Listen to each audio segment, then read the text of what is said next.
Hello, everyone. Welcome to Developing Palates. I'm Aaron Loomis coming to you from the Drew Estate Studio. With me today is Seth Geis, and from the Pastani Studio, John McTavish. How you guys doing? Doing well. Doing well. How are you doing, Aaron? Not too bad. Weather's nice, Good. so can't complain about that. Nice. School year is going to wrap up next week, I think. Oh, So wow. Oh, Hey, wow. it's going to be summertime. So, yeah. summertime. Summertime. Summertime. All right. So today we are talking about the Rojas 10th anniversary. The cigar is a Toro 6x50, comes out of the Rojas factory in Nicaragua. Wrapper is Ecuadorian Habano Maduro. Binder and filter both from Nicaragua. It is blended by Noel Rojas. Price point is $15, and the cigar is released in March of 2024. So with all that out of the way, Seth, what was your overall experience like with this cigar? Can you leave the photo for a Yep. second? Yeah. Because that right there is packaging that'll make me buy a cigar. That's good Yeah. packaging right Yeah, there. yeah. Yeah. The band looks great against the wrapper. So now let's get into the actual cigar, though. Purple rain, So baby. let's see before we, yeah. Um, the classy, looking, it's an aged wrapper. First third, earth, cocoa wood. There's some chalkiness to it, bits of herbal spices, leather on the finish. Medium strength and body, really smooth draw. Second third had this drier profile, still had that herbal quality. But still also I was getting like that chalk, cocoa, wood and earth. It was an interesting profile. Medium strength and body still. Final third was really just kind of a continuation of those two thirds. I didn't have the best burner draw. There was nothing really impressive. I just had some little issues here and there. So yeah, John. Yeah, started out with sweet tobacco, sweet wood in the finish, medium baking spices in the retrohale, kind of a vegetal note and earth coming through as it kind of progressed. And then what Seth describes as an herbal note, I kind of picked up as tea. So very pronounced sort of herbal tea component. And it's pretty rare for me to get that in a cigar, but I have had it in the past. So certainly mark that down as unique and interesting. Light plus dark chocolate developing in the retrohale and the kind of medium or the halfway point, I should say. And the whole profile for the first third, and I don't know if it's just the tea component or the wood or all of it. I would describe the first profile very drying in the palate. So that was kind of noticeable for me. Second, third, baking spices, earth tea, dry wood on the finish, and then at the halfway point, kind of sweet tobacco, lingering baking spices, and then I'd kind of say the post draw was really dry earth wood and tea note, which I think is a lot of dry things for the palate. Earth and baking spices moved up to medium as it continued, and then chocolate returned to the retrohale light plus, but kind of run over a little bit by the other components. Last third, kind of like Seth, creamy tea, earth, wood, kind of settled in as baking spices added accents in the retrohale, and then the earth ended up dominating the post draw. And as it moved towards the halfway point, kind of earth forward, almost medium full earth by the time the cigar finished. Burn had some minor waviness, but no real issues. I did have a bit of a snugness on the draw, though, so that was kind of a bit of a drag. I don't know if it affected the cigar at all, but certainly had to pull a little bit harder than I normally would. Overall, above average flavor profile, I think is my takeaway. Aaron, what about you? Yeah, for me, this cigar started with a stale toasted cedar, and the wrapper was kind of imparting some like odd bitterness on my lips and the tip of my tongue. Kind of got that on the prelate draw as well, and it kind of started out with that cigar. But some chalkiness joined in a bit later, and then some dry earth after that. Bitterness from the wrapper kind of went away, but a wood bitterness then joined the smoking profile. Second, third saw the earth become even with the stale toasted cedar up front, and the wood bitterness was kind of right behind. And this profile kind of remained consistent the rest of the way. So. Profile really just never got off the ground. Flavor components just weren't really that pleasant.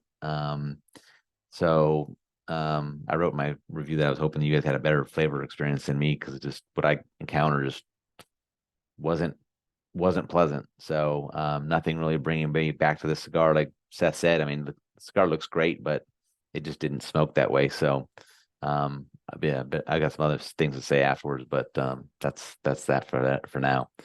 Getting to the score, we're going to start at the top with John at 5.65. Seth gave it a 5.1. I gave it a 4.18. So, John, how'd that 5.65 match up for you? Well, it's probably never a good sign when you see someone as the high watermark at 5.65. Measures up well. Like I said, the profile I think was above average. The draw definitely held it back. So kind of high fives is where it belongs. So that kind of makes sense to me. Seth, 5.1. Yeah, I mean, listen, it's not a cigar I'd come back to. I mean, I can't remember the last time I smoked a Rojas. Street tacos. Yeah, Breakfast tacos, yeah. Breakfast breakfast tacos, sorry. tacos.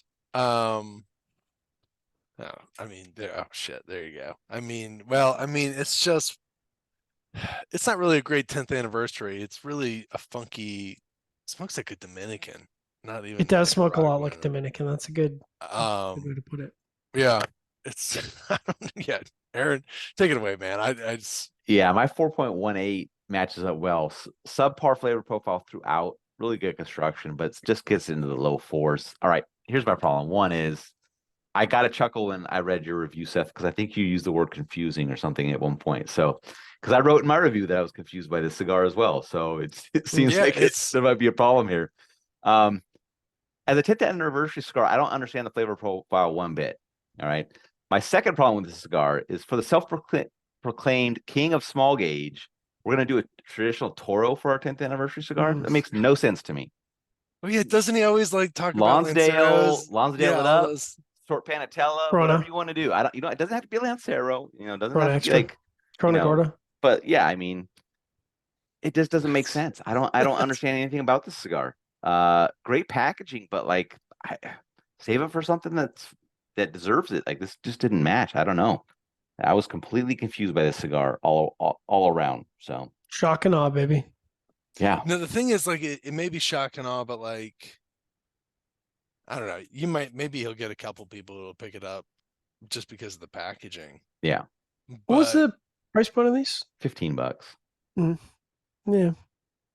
I would be curious. The other thing is sometimes you wonder, like, what retailers are carrying these, and like to what extent are they carrying them? You know what I mean? Like, are they Yeah. doing this just because, like, oh shit, I ended up in his booth one time and these loyal guys who love his fucking breakfast tacos. What am I supposed to do? Right. So I got a deal. So, Well, so that's why I was asking about the price because, like, you can put an anniversary cigar at whatever price you want, but the breakfast tacos and street tacos were kind of at a more affordable price point. So where my head was at is like, if that's the cigar you smoke from the portfolio, how likely are you to move up to $15 price point? Like, is that too much of a jump? You know what I mean? Is the format too big? What's the street tacos sell at? I thought they were under $8. Yeah, they were. I want to say like they were $6.50 or $7 or something like that. That smoker's not going to go spend $15.